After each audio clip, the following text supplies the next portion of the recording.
యేసుక్రీస్తును ముగ్గురు దేవుల్లో ఒకటిగా కలిపావంటే ఆయన నీకు అసలు దేవుడే కాదు.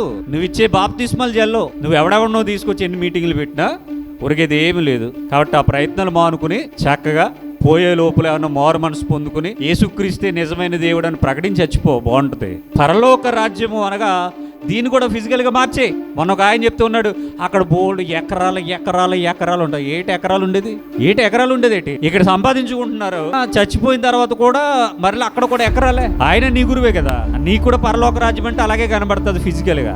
ఇది ఫిజికల్ కాదు, పరలోక రాజ్యం అంటే యేసుక్రీస్తు. అక్కడ ఏం ఉండదు నువ్వు చూడడానికి. అంటే పరలోక రాజ్యం అంటే ఫిజికల్ కాదు, ఇది యేసుక్రీస్తు వారిని గూర్చి తెలియ చెప్పేదే.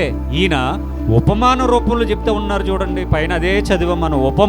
ఉపమానం అంటే ఫిజికల్ గా ఉండేది కాదు, నీ కళ్ళకు కనిపించేది కాదు, భౌతికమైనది కాదు, ఆత్మానుసారమైనది.